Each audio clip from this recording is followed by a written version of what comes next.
বিসমিল্লাহির রহমানির রহিম। Math MCQ short tricks calculus 10.7 board পরীক্ষা বরাবরই এই অধ্যায় থেকে একটি অথবা দুইটি এমসিকিউ আসে। আমি এখন তোমাকে শর্ট ট্রিক্সের মাধ্যমে সবগুলো এমসিকিউ কমপ্লিট করে দিচ্ছি। প্রথম tricks, y square is equal to 4ax অথবা x square is equal to 4ay পরাবৃত্ত দ্বয় দ্বারা আবদ্ধ ক্ষেত্রের ক্ষেত্রফল। শর্ট ট্রিক্স হলো এই ক্ষেত্রফলের সূত্র হলো 16/3 স্কোয়ার। এটা মনে রাখলেই হবে। এমসিকিউ নাম্বার 1, প্রথমে আমরা y square is equal to 4x কে ফলো করব। দেখো, y square is equal to 16x পরাবৃত্ত দ্বারা আবদ্ধ ক্ষেত্রের ক্ষেত্রফল কত হবে? উত্তর, এটাকে ফরম্যাট করে নিয়ে এর মানটা বের করবে।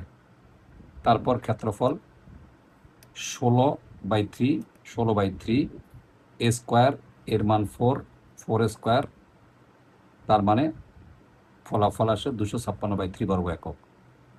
কমপ্লিট। নাম্বার 2, এবার হলো এক্স স্কোয়ার প্লাস 4ay-কে অনুসরণ করে আরেকটা MCQ. X square is equal 32y পরাবৃত্ত দ্বারা আবদ্ধ বৃত্তের ক্ষেত্রফল কত? আবদ্ধ ক্ষেত্রের ক্ষেত্রফল কত?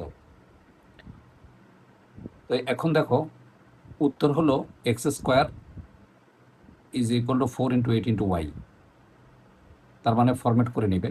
তার মানে এর মান হলো 8।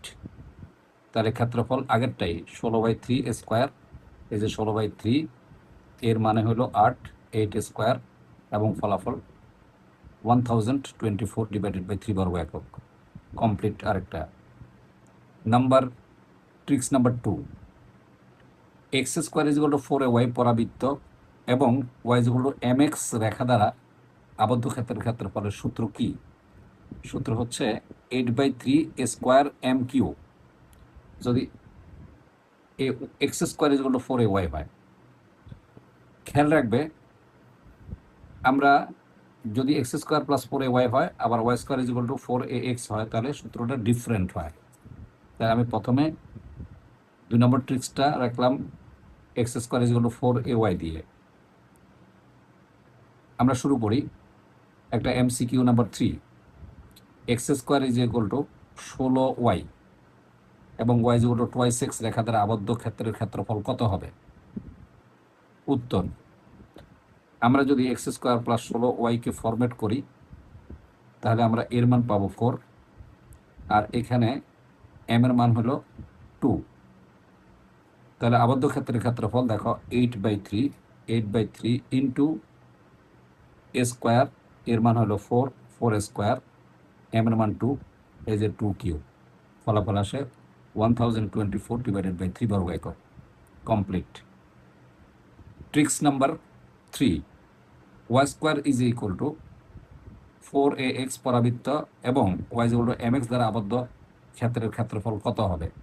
8/3 স্কোয়ার বাই m কিউব, আগে ছিল স্কোয়ার ইন্টু m কিউব, এখানে আসবে স্কোয়ার বাই m কিউব, এখানে গুণ হয় আর এখানে কি হয়? ভাগ হয়। MCQ number 4, y square is equal to 16x এবং y is equal to 8x দ্বারা আবদ্ধ ক্ষেত্রের ক্ষেত্রফল কত হবে? উত্তর, y square is equal to 16x-কে যদি ফরম্যাট করি তাহলে এর মান হলো 4, আর y is equal to mx, তার মানে m এর মান 8। তাহলে আবদ্ধ ক্ষেত্রের ক্ষেত্রফল 8/3 ঠিক আছে, এর মান হলো 4, তাহলে 4 কিউব, আর m এর মান হলো 8 কিউব, 64/192 বর্গ একক। কমপ্লিট। নাম্বার 4, ট্রিক্স নাম্বার 4 অর্থাৎ short tricks number 4, y square is equal to 4ax অথবা x square is equal to 4ay পরাবৃত্ত এবং উপকেন্দ্রিক লম্ব দ্বারা আবদ্ধ ক্ষেত্রের ক্ষেত্রফল সহজ। সূত্রটা হলো 8/3 square.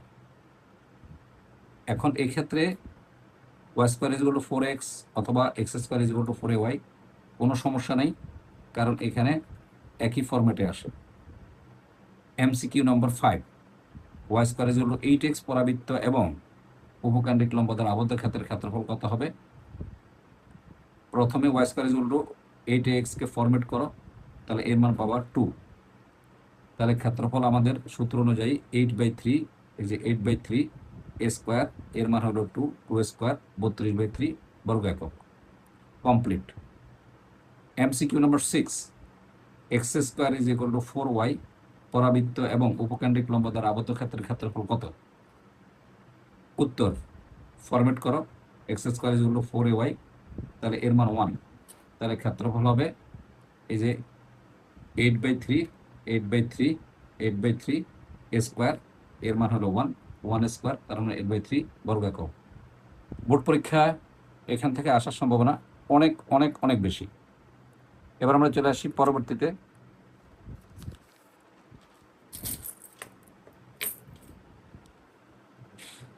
Tricks number 5, short tricks. X square by square plus y square by b square is equal to 1 উপবৃত্ত দ্বারা আবদ্ধ ক্ষেত্রের ক্ষেত্রফল পাই এ বি বর্গ একক হয়। এবার হলো MCQ number 7, 4x square plus 9y square is equal two 36 উপবৃত্ত দ্বারা আবদ্ধ ক্ষেত্রের ক্ষেত্রফল কত? এখন দেখো, আমরা এটাকে ফরম্যাট করে নেব। ফরম্যাট করার পরে এগুলো খুব সহজ ফরম্যাটগুলো। তাহলে এখানে এর মান পাওয়া যায় 3 এবং বির মান পাওয়া যায় 2। তাহলে আবদ্ধ বৃত্তের ক্ষেত্রফল এই যে পাই, এই যে পাই, এই যে এর মান 3, 3, বির মান যে 2, এই যে বির মান 2, 3 দুগুণে 6 পাই, এই যে 6 পাই বর্গ একক। Complete. Tricks number 6, short tricks number 6, এটা হলো একটা নির্দিষ্ট যোগজ, upper value A, lower value 0, whole root A square minus x square dx এর ফলাফল আসে পাই এ স্কোয়ার বাই 4। এবার হলো MCQ নাম্বার 8। খেয়াল রাখতে হবে এই যে আপার ভ্যালু আর ভিতরের এই ভ্যালুটা কিন্তু মিলতে হবে, নাহলে এই ট্রিক্সটা কাজে লাগবে না। যেমন এখানে 5 আছে, এখানে 25 আছে, তাই বলে 5 স্কোয়ার অফকোর্স হয়ে গেল। তাহলে ফলাফল আসবে এই যে পাইয়ের জায়গায় পাই, পাই এর জায়গায় এই যে 5 5 25, 5 square divided by 4, 25 pi by 4 বর্গ একক। এই অধ্যায়ে এর বাহিরে কোনো MCQ হয় না, সাধারণত এর ভিতরেই হয়।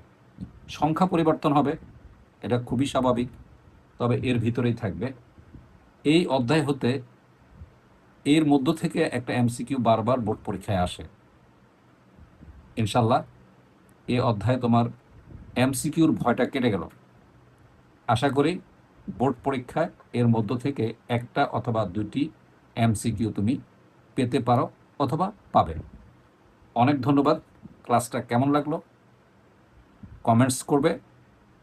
যেহেতু তোমাদের 2 তারিখ পরীক্ষা শুরু, তাই এখন তোমাদের বাংলা ইংরেজি নিয়েই তোমরা ব্যস্ত থাকবে। অঙ্ক করার সময় খুব কম পাবে, এই জন্য আমি এই প্রতিদিনই আমি MCQ ম্যাথের শর্ট ট্রিক্সগুলো ছোট ছোট পরিসরে দেব, যেন তুমি বাসায় 5 থেকে 10 মিনিটের মধ্যে দেখে সেভ করে রাখলেই পরবর্তীতে যখন আবার ম্যাথ পরীক্ষা শুরু হবে তখন এটা তোমাকে অনেক বেশি উপকৃত করবে। অনেক ধন্যবাদ, ভালো থাকবে।